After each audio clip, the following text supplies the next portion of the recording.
South India Shopping Mall, the wedding mantra. Sarikotta wedding collection. South India Shopping Mall. మీరు చెప్పినట్టుగానే చేశాను. సరే, ఇంకా జనాలే చూసుకుంటారులే. ఏమైందిరా? ఇదంతా లోకల్ పొలిటీషియన్స్ ఆడే గేమ్లే కానీ పద నేను చెప్తా.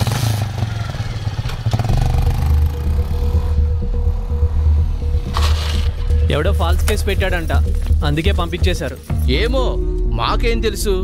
ఇతను వచ్చిన తర్వాతే ఊళ్ళో అనేక రకాలైన మార్పులు వచ్చాయి, ఎన్నికలు వచ్చి పడ్డాయి, మా ఇళ్ల మీద పోలీసులు వచ్చి పడ్డారు. అదీ కాక టీవీలో వార్తలు అవి ఇవి జరుగుతున్నాయి. ఎప్పుడు గెలిచే పార్టీ ఓడిపోయింది, ఓడిపోయే పార్టీ గెలిచింది. ఇతన్ని పోలీసులు పట్టుకుపోయారు. ఇలాగే ఉంటే ఇంకా ఎన్ని మార్పులు వస్తాయో. అదేంటి అలా అంటారు? వాడు మీకోసమే కదా ఇదంతా చేసేది. వాడు జాబ్ కూడా వదులుకుని మీకోసం వస్తే మా కోసం ఎవరు ఏమీ చెయ్యొద్దయ్యా. అసలు చెప్పాలంటే ఇతను రాకముందే మా జీవితాలన్నీ ప్రశాంతంగా ఉండే. అవును, మమ్మల్ని వదిలేసాయ్యా. నీ బతుకు నువ్వు చూసుకో. అందరూ పదండి, మనం ఇక్కడే ఉంటే రేపు పోలీసులు మనల్ని కూడా పట్టుకెళ్తారు. పదండి పదండి పదండి పదండి.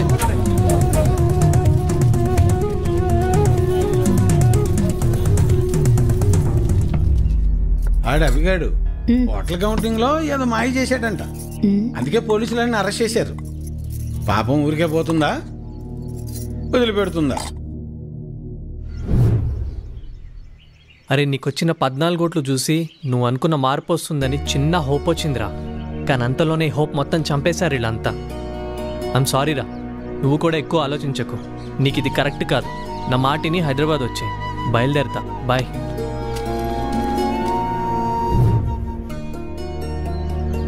తప్పు చేసామేమో అనిపిస్తుంది. వాడికి సపోర్ట్ చేసి ఉండాల్సింది.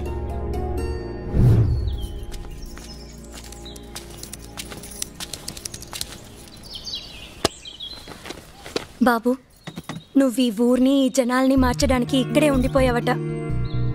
అవేమీ మాకు తెలియదు, కానీ నీ వల్ల మా ఇంట్లో ఒక ఆడపిల్ల ఏడుస్తుంది. ఇది నీకు కరెక్ట్ కాదయ్యా.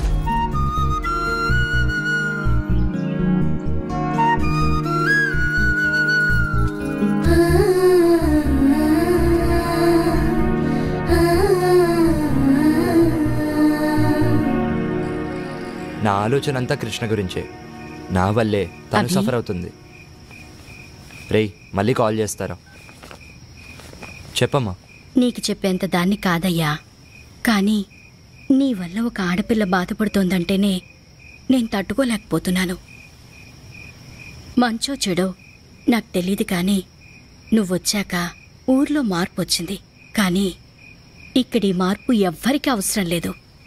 మా బ్రతుకులేవో మమ్మల్ని ఇలా బ్రతకనివ్వు. దయచేసి ఈ ఊరి వదిలి వెళ్ళిపో. మా తనకు గుండె జబ్బు ఉందన్న విషయం మీకు తెలీదా? తెలీదయ్యా. అది ఇప్పుడొచ్చిన వ్యాధి కాదు, ఎప్పటినుంచో ఈ సమస్య ఉంది. ఆ విషయం మీరు గమనించలేదంతే. మరి ఇప్పుడు ఎలాగయ్యా? ఆపరేషన్ చేయాల్సి వస్తుంది. చెయ్యండి అయ్యా. సరే, అయితే కొన్ని టెస్టులు స్కానింగ్లు చేయించాల్సి ఉంటుంది. చెయ్యండి బాబు. మన హాస్పిటల్లో కాదు, ఇవి బయట చేయించాల్సిన టెస్టులు. అదేంటయ్యా? ప్రభుత్వ ఆసుపత్రిలో ట్రీట్మెంట్ వరకు చేయగలం, కానీ మెడిసిన్స్ అలాగే టెస్టులు బయటే చేయించుకోవాలి. వీటికి ఖర్చు ఎంత అవుతుంది సార్? సుమారు 50-60 వేలు అవ్వచ్చు. మిగతా లెక్కలు తర్వాత చూసుకుందాం.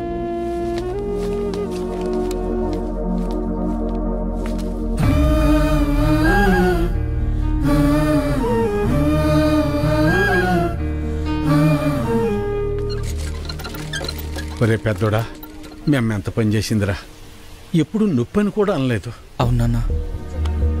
సర్లే, ఎలక్షన్ డబ్బులు ఉన్నాయిగా, పర్లేదులే. అవెక్కడున్నాయి నాన్న? అంతకుముందు చేసిన అప్పులు మొత్తం తీర్చేశాంగా. మరి ఇప్పుడు ఎలా రా? ఇప్పుడు ఏం చేద్దాం? ఏం చేయాలి? నలుగురి దగ్గరికి వెళ్ళి ప్రయత్నం చేద్దాం. పద పద, తొందరగా నడు.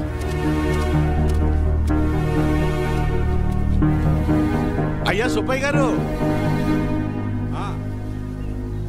అయ్యా విషయం ఏందో చెప్పు. నా భార్యకు బాలేదు, కొంచెం డబ్బు సాయం చేయండి అయ్యా. ఎట్టా రామయ్య గారి ఇంటికి వెళ్దాం. అన్నా ఆగనన్నా. అమ్మకి ఆరోగ్యం బాగాలేదు, అర్జెంటుగా డబ్బు కావాలన్నా. అయ్యో నిన్ననే పాప స్కూల్ ఫీజు కట్టాను రా. లేవు, ఉంటే ఇచ్చేవాడిని. అయ్యా, మా ఆవిడకి ఒంట్లో బాగాలేదు, ఆసుపత్రిలో చేర్చాం.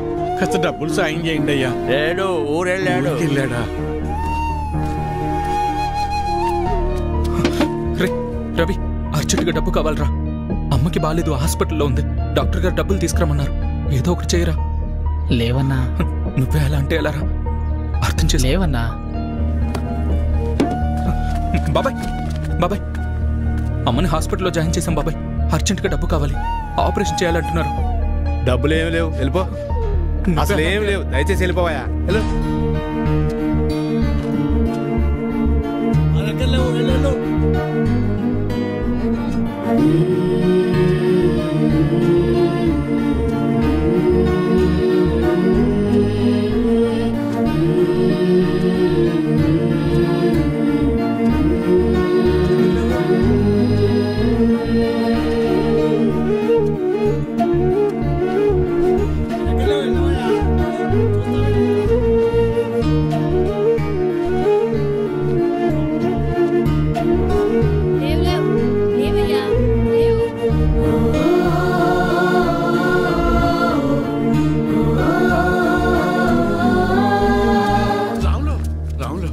ఏంటి వీరన్నా?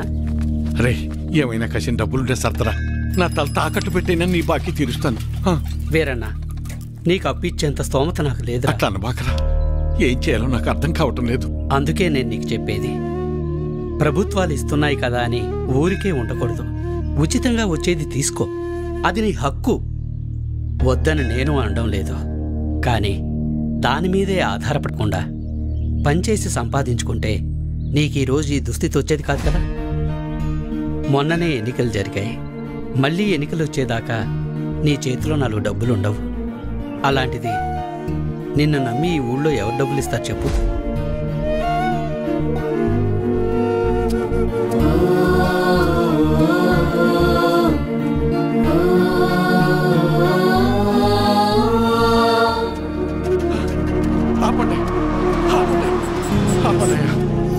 నమస్కారం అయ్యా.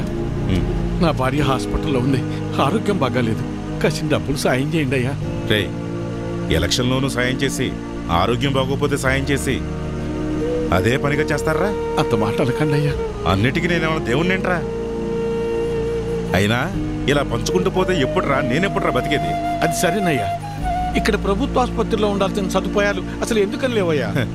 అబ్బో, నన్నే ప్రశ్నిస్తున్నావా? అయినా నేను గెలిచింది ఇప్పుడే కదా. నీకన్ని వివరాలు కావాలంటే వెళ్ళి నీ పాత నాయకున్నాడు, అన్ని వివరంగా చెప్తాడు. పదరా.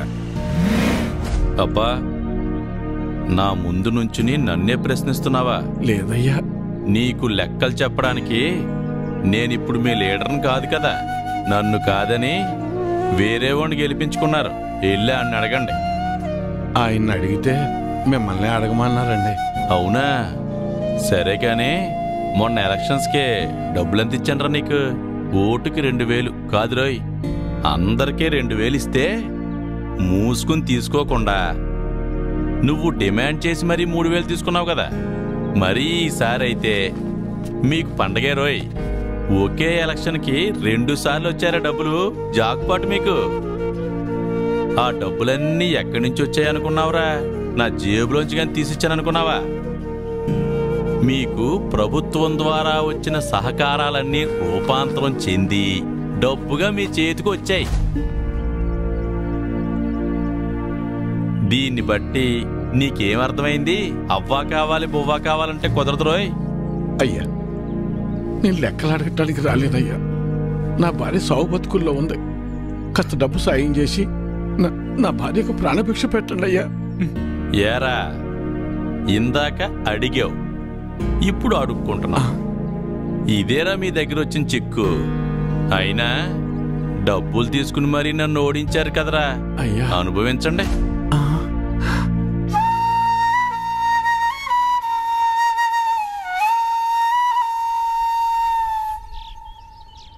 ఇప్పుడు ఎలా నాన్న? కాసిన మంచి నీళ్ళు ఎవరా?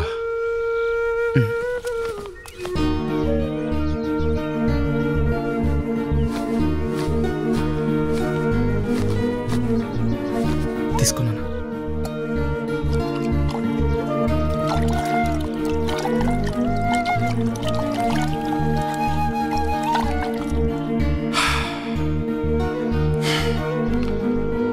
అమ్మా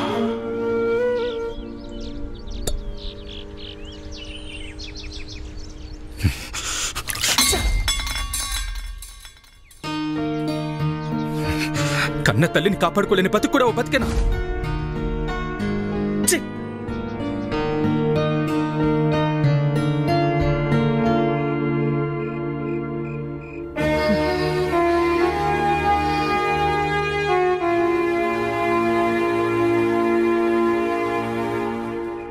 మొన్ననే ఎన్నికలు జరిగాయి.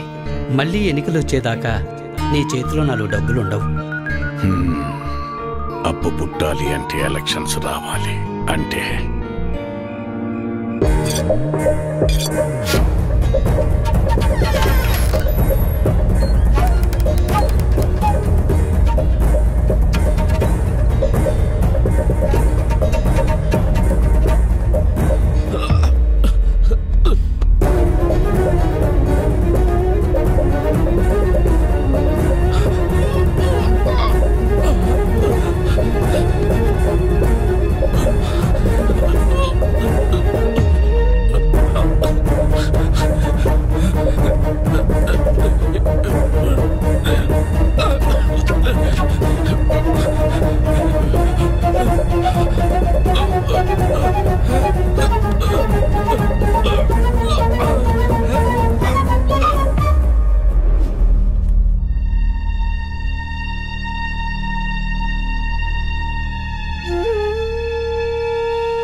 ఇప్పుడు మిమ్మల్ని నన్నెందుకు చంపడానికి వచ్చారని అడగాల, లేక నన్ను చంపడానికి వచ్చి ఎందుకు కాపాడారని అడగాల? ఏమని అడగాలి? ఆవేశంలో మిమ్మల్ని చంపాలని వచ్చిన మాట నిజమేనయ్యా.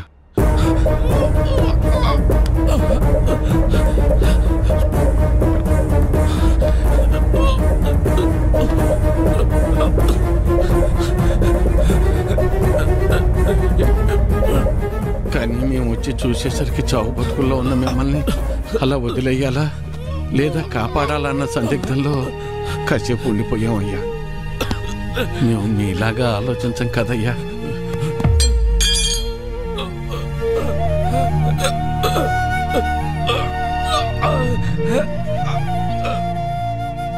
మేము సామాన్యులం, అందుకే మిమ్మల్ని కాపాడామయ్యా.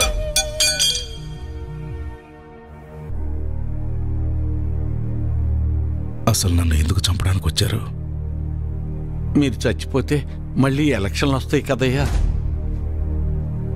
ఎలక్షన్లు వస్తే మళ్ళీ డబ్బులు పంచుతారు కదా, ఆ డబ్బులతో నా భార్యను కాపాడుకోవచ్చని.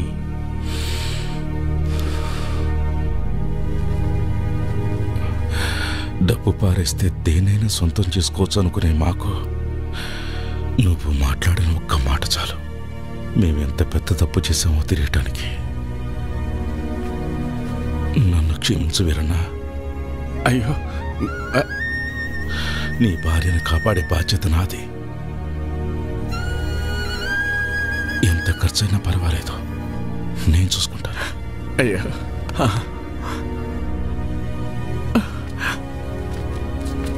వీరన్నా. అయ్యా, నీ కూతురు ఏ తప్పు చేయలేదు. ఆ లెటర్ మేమే రాయించాం.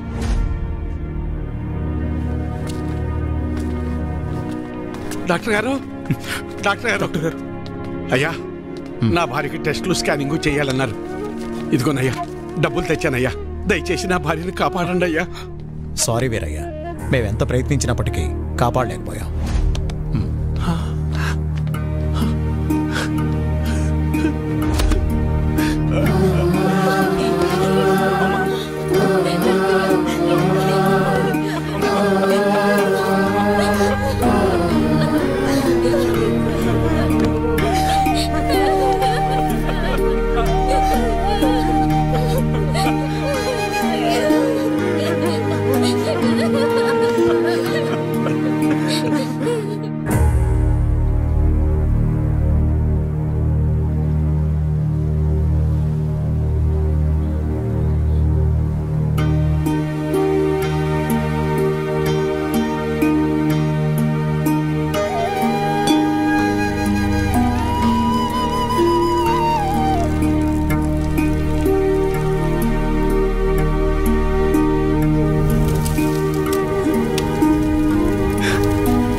అంతా నేనే చేశాను.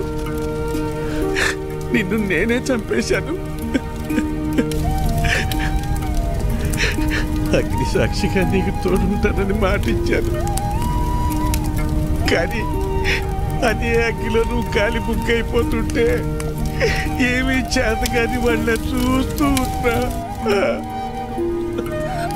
7 అడుగులు నడిస్తే ఆ బంధం 7 జన్మల పాటు ఉంటుందంటారు.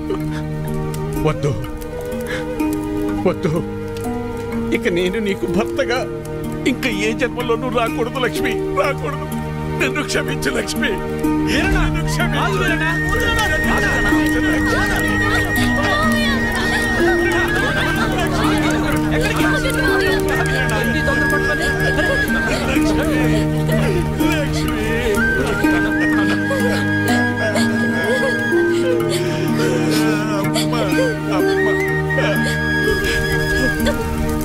ఏంటి వీరన్న ఇది? నీకేమైనా పిచ్చి పట్టిందా? ఒక భర్తగా, ఒక తండ్రిగా, కనీసం ఒక మనిషిగా కూడా ఏనాడు నేను నా బాధ్యతల్ని నెరవేర్చలేదు. ఎవరి మీద ఆధారపడకుండా నా వృత్తిని నేను చేసుకుని ఉండుంటే ఈ రోజు నీకు ఈ దుస్థితి వచ్చేది కాదు లక్ష్మి, వచ్చేది కాదు. నా జీవితాన్నే కాకుండా నా కుటుంబాన్ని కూడా ఆపేశాను.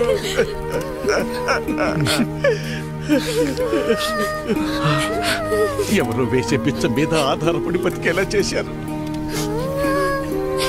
చివరకు నా భార్య ప్రాణం కోసం కూడా చేతులు చాచి అడుక్కునేంతగా దిగజారిపోయాను.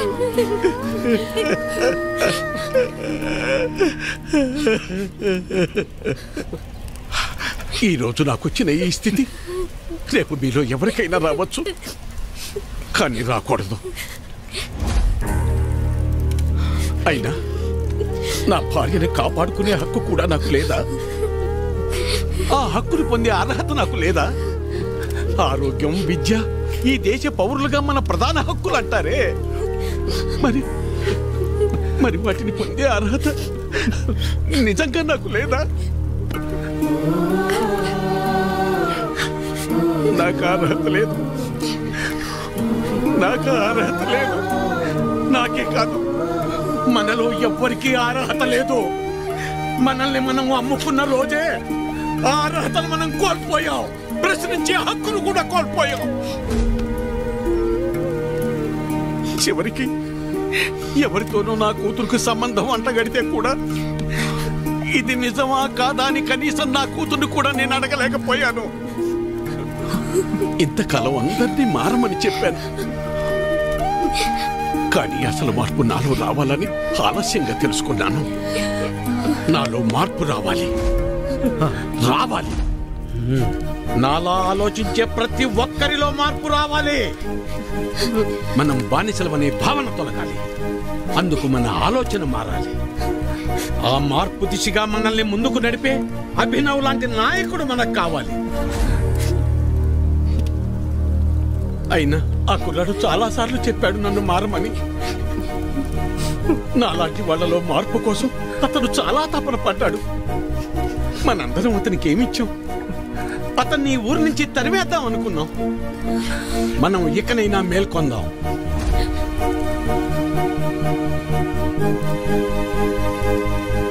మనం మారడానికి అభినవ్ రూపంలో ఒక అవకాశం వచ్చింది. ఆ అవకాశాన్ని మనం చేజార్చుకోవద్దు.